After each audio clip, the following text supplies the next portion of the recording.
بسم اللہ الرحمن الرحیم۔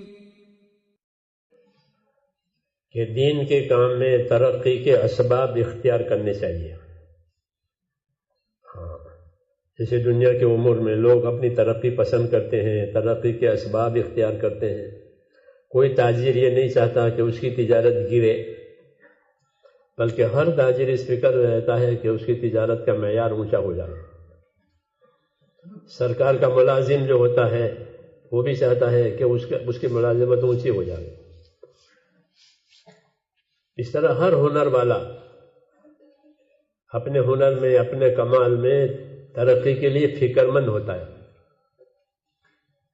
ایسے ہی ہم اپنے دین کے کام میں، کہ دین کے کام کو بھی ترقی ملے اور ہم کو بھی ترقی ملے، یہ دونوں پہلو ضروری ہے کہ دین کے کام کو ترقی ملے، دین کے کام کے اللہ راستہ کھولے۔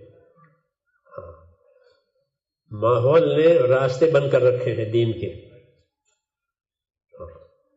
یہ ہوتا ہے دنیا میں کہ اس کی راہیں بند ہو جاتی ہیں، پھر اللہ تعالیٰ اپنی بات چلاتے ہیں، حق کو لاتے ہیں، حق والوں کو کھڑا کرتے ہیں، وہ محنت کرتے ہیں اور راستے بنتے ہیں۔ جیسے اندھیرا چھا جاتا ہے اور اللہ روشنی لاتے ہیں، سورج نکلتا ہے، پو پھٹتا ہے، روشنی ہو جاتی ہے، ایسے ہی یہ تو دین کے کام کو ترقی ملے، اس کے اسباب اختیار کرنے چاہیے۔ سب سے بڑا سبب جو ہے وہ اللہ سے دعا مانگنا ہے، سب سے بڑا سبب۔ لوگ اپنی ضرورتوں کے لیے دعا مانگتے ہیں، اپنی پریشانیوں کے لیے دعا مانگتے ہیں۔ کہ جیسے لوگ اپنی پریشانیوں کی وجہ سے دعا مانگتے ہیں، ضرورتوں کی وجہ سے دعا مانگتے ہیں، ہم دین کے کام کے لیے اللہ سے دعا مانگیں کہ اللہ تعالیٰ اس کام کی راہیں کھولے، لوگوں کے دل کھول دے۔ اللہ کے لیے کوئی مشکل نہیں ہے۔ اللہ کی قدرت دشمنوں کے دلوں میں سے دشمنی نکال لیتی ہے اور توبہ ڈالتی ہے۔ تو دشمن توبہ لے کر کے آتا ہے، دشمن تھا توبہ لے کر آیا، حضور صلی اللہ علیہ وسلم آتے تھے کہ ہم نے آپ کے ساتھ دشمنی کی ہے، ہمارے گناہ ہیں، اللہ سے معافی چاہتے ہیں، آپ ہماری معافی ہو جاوے۔ تو یہ کس نے کیا ہے؟ کہ اللہ نے کیا، ورنہ یہ دشمن تھا۔ تو دشمنی کھینچی، یہ کہتے ہیں اللہ وَيُذْهِبْ غَيْظَ قُلُوبِهِمْ وَيَتُوبُ اللَّهُ عَلَى مَن يَشَاءُ، کہ اللہ یہ کریں گے کہ ان کی دلوں کی دشمنی کھینچ لیں گے اور ان میں توبہ ڈالیں گے۔ تو توبہ لے کر آیا کہ میں اب آپ کا ہوں، آپ کے دین کا ہوں، میں بس میرے گناہ تھے اسے معاف کروا دیجیے۔ تو حضور ان کو بشارت دیتے تھے کہ ہاں تمہارے ایمان لانے سے تمہارے گناہ معاف ہو جاتے ہیں، تمہاری ہجرت کرنے سے تمہارے گناہ معاف ہو جاتے ہیں، تمہارے حج کرنے سے تمہارے گناہ معاف ہو جاتے ہیں۔ اسے تسلی دے رہے ہیں، کیوں کہ اس کے دل میں اللہ نے توبہ ڈال دی ہے۔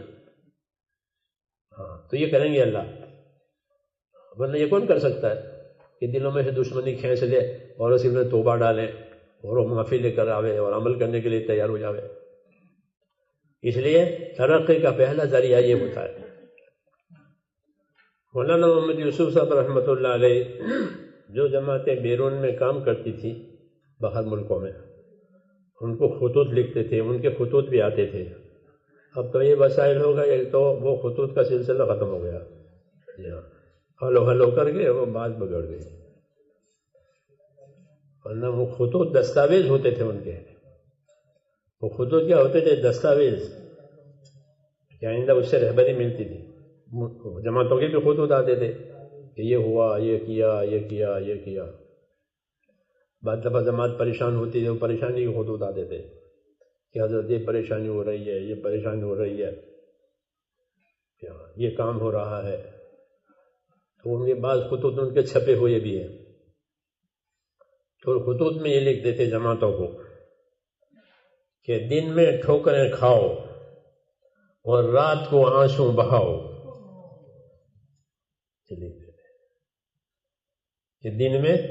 کہ دن میں ٹھوکریں کھاؤ۔ ٹھوکر کھانے کا کیا مطلب ہے؟ کہ ہر جگہ کام کرو، کام ہے وہاں بھی، نہیں ہے وہاں بھی، کیونکہ جہاں کام نہیں ہے، فضا نہیں ہے، کوئی پوچھتا نہیں ہے، تو ٹھوکریں کھانی پڑتی ہے. راستہ مطلب آدمی کو راستہ نہیں معلوم ہوتا تو آدمی ٹھوکر کھاتا ہے. مطلب یہ کہ اجنبی ماحول میں جہاں ماحول نہیں ہے وہاں بھی کام کرو اور خوب اپنے آپ کو تھپاؤ کھپاؤ، اور پھر راتوں میں اٹھ کر اللہ کے سامنے آنسو بہاؤ. کہ راتوں کی دعائیں اور راتوں کا رونا کہ یہ کام کرے گا. مومن کو دعا کی طاقت دی گئی ہے اللہ کی طرف سے. دعا جو ہے اللہ کی طاقت ہے. مومن یہ کہتا ہے کہ اللہ میری طاقت تو ختم ہو گئی، آپ اپنی طاقت سے اس کام کو کر دیجئے. اس کو دعا کہتے ہیں. میرے بس کا نہیں رہا، میری طاقت ختم ہے، آپ اس کو کر دیجئے. تو پھر اللہ تعالیٰ اس کی دعا پر اپنی قدرت ظاہر کرتے ہیں. اس لیے نبیوں کی دعائیں قرآن کریم میں ذکر کی ہے کہ نبی نے دعا مانگی کہ اللہ یہ کر دے، تو اللہ نے کر دیا. کوئی بننے والی چیز ناممکن سی تھی، مشکل تھی، اور دعا ہوئی کہ دعا قبول ہو گئی. تو دعا کے قبول کے بہت سے واقعات قرآن کریم میں ہیں کہ جو چیز بن نہیں سکتی تھی لیکن دعا مانگی تو ہو گئی. تو ایک عمل ہماری ترقی کا دعا بھی ہے. کچھ اللہ تعالیٰ کی ایسی ترتیب ہے کہ جب اللہ تعالیٰ کسی کام میں کسی کی مدد کرنے کا ارادہ کرتے ہیں تو اس کو عاجزی کرنے کی، آہوزاری کرنے کی توفیق دیتے ہیں. یہ کچھ ایسی اللہ کی ترتیب ہے کہ اب اس کی مدد کرنی ہے تو اسے توفیق کہ وہ اللہ کے سامنے عاجزی کرتا ہے، روتا ہے، گڑ گڑاتا ہے، بل بلاتا ہے، اے میرے اللہ، اے میرے اللہ. کہ یہ توفیق ہوئی ہے کہ یہ توفیق اس بات کی علامت ہے کہ اب مدد ہونے والی ہے. یہ کوئی ایسا نظام ہے اللہ تعالیٰ کا. چون خدا خواہت کے ماں یاری کنت میل مارا جانی بیزاری کنت. ایک بزرگ ہے جب اللہ کی مرضی ہوتی ہے ہماری مدد کرنے کی تو ہم کو آہوزاری کرنے کی ہدایت ہو جاتی ہے اوپر سے. ابھی اللہ کے سامنے آہوزاری کرتا ہے، روتا ہے اور عاجزی کرتا ہے کہ اب کھلنے والا ہے دروازہ. اس لیے اپنے اوپر دعا کا دروازہ کھلوانا چاہیے. جس پر دعا کا دروازہ کھلے گا اس پر قبولیت کا دروازہ کھلے گا. اس لیے دعا میں جی نہ لگے تو بھی دعا مانگے. علماء نے لکھا ہے، بزرگوں نے لکھا ہے کہ دعا میں جی نہیں لگتا کہ تب بھی دعا مانگو، پھر جی لگ جائے گا اور راستہ کھلے گا. اس لیے ایک ذریعہ جو ہے میرے دوستو ترقی کا وہ اللہ سے مانگنا بھی ہے. تو ہماری ترقی کا ایک ذریعہ اللہ نے دعا کو ٹھہرایا ہے. یہ دعائیں مانگیں گے اور اللہ تعالیٰ کے فیصلے آئیں گے. دعاؤں میں اپنے استغفار اور توبہ کو بھی شامل کرنا ہے کہ اللہ سے اپنے گناہوں کی معافی مانگتے ہوئے دعا مانگے، کیونکہ گناہ رکاوٹ بنتے ہیں. جب پہلے سے معافی مانگی ہے اور استغفار اور توبہ کیا ہے اب دعا آگے جائے گی. اور دعا کو ٹرائی اور تجربے کے طور پر نہ مانگے. لوگ دعا کو ٹرائی کرتے ہیں دعا سے کہ ہوتے نہیں ہوتا. تو دعا ٹرائی کرنے کی چیز نہیں ہے، تجربہ کرنے کی چیز نہیں ہے، بلکہ حدیثوں میں حکم دیا گیا ہے کہ دعا یقین کے ساتھ مانگو. ٹرائی کرنے کی ضرورت نہیں ہے، تجربہ کرنے کی ضرورت نہیں ہے. کیوں کہ دعا کرنے کا حکم بھی دیا ہے اور قبول کرنے کا وعدہ بھی کیا ہے. اب کیا تجربہ کرے گا؟ دونوں باتیں ہیں. اللہ نے حکم دیا ہے مجھ سے دعا مانگو، میں قبول کروں گا. ادعونی استجب لکم،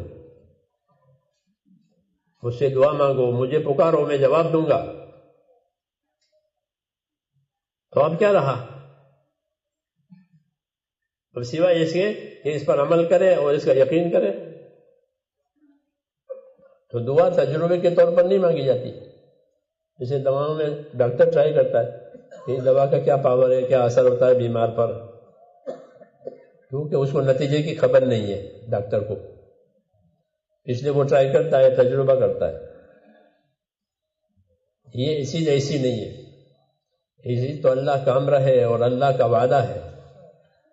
ہاں، اس لیے دعا کو کوئی کبھی نہ چھوڑے، کبھی دیر سے قبولیت آتی ہے، کبھی جلدی قبولیت آتی ہے، کیونکہ یہ اللہ کی حکمت ہے، ہم نہیں جانتے۔ اللہ اپنی قدرت سے بھی کرتا ہے، حکمت سے بھی کرتا ہے، دونوں باتیں۔ اللہ حکیم ہے، حکمت والا ہے، قدرت والا ہے، اس لیے دعا کو تجربے اور ٹرائی کے طور پر نہیں مانگنی ہے، بلکہ یقین کے ساتھ مانگنی ہے کہ اللہ اسے قبول کرے گا، اور جیسا یقین ہوگا ویسا معاملہ بھی ہوگا۔ ایک بات تو یہ ہو گئی۔ دوسری چیز ترقی کے لیے وہ ہماری استقامت ہے اپنے عمل پر۔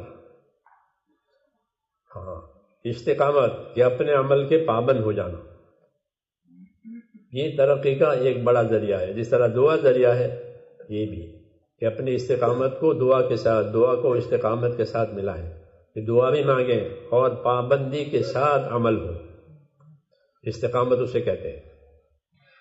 ہاں، اللہ نے استقامت کا حکم نبی کو بھی دیا ہے، امت کو بھی دیا ہے، اور نبیوں سے بھی استقامت کا مطالبہ ہوتا تھا کہ استقامت کے ساتھ رہو،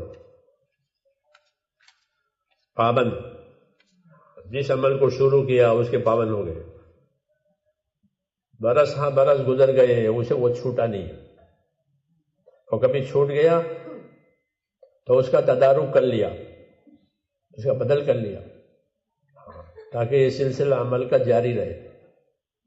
تو دین کے کاموں میں میرے بھائیوں ترقی کا بڑا ذریعہ جو ہے وہ ہماری استقامت ہے، ہم اپنے آپ کو عمل کا پابند کریں۔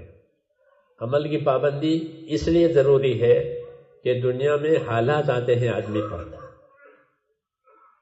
صبح ہوتی ہے، شام ہوتی ہے، لیکن حالات آتے ہیں، حالات آتے ہیں، کبھی اچھے حالات آ گئے، کبھی ناگوار حالات آ گئے، کبھی بیمار ہو گیا، تندرست ہو گیا، غریب ہو گیا، مالدار ہو گیا، حالات آتے ہیں۔ حالات کے بغیر زندگی نہیں ہے۔ جیسے میں نے کل کہا تھا نا، بچپنا آیا، پھر جوانی آئی، پھر بڑھاپا آیا، یہ حالات لاتے ہیں زندگیوں پر اللہ تعالیٰ، تو آدمی پر بھی حالات آتے ہیں۔ تو ایک تو یہ ہے کہ جیسا حال ہے ویسا عمل کرے، یہ صحیح نہیں ہے، جیسا حکم ہے ویسا عمل کرے، یہ استقامت ہے۔ سمجھ میں نہیں بات؟ ہاں، یہ جی نہیں چاہتا ہے تو نہیں کیا، کیونکہ میں جی نہیں چاہ رہا، کہ یہ غلط بات ہے، یہ غلط بات ہے کہ جی چاہنے پر چلے، یہ حالات کے حساب سے چلے، کہ ایسا نہیں ہے، بلکہ حکم کے حساب سے چلے۔ زندگی حکموں والی ہے، ہم کو حکم کا پابند کیا ہے اللہ نے۔ محنت اس لیے کرنی ہے کہ حکموں پر قائم رہنے کی طاقت پیدا ہو، استعداد پیدا ہو۔ جیسے صبح میں مولانا بتاتے ہیں، استعداد پیدا ہوتی ہے، کام کی طاقت پیدا ہوتی ہے۔ آدمی ورزش کرتا ہے تو بدن میں طاقت آتی ہے، طاقتور دوائیں کھاتا ہے تو بدن میں طاقت آتی ہے۔ اسباب ہیں، یہ بھی اسباب ہے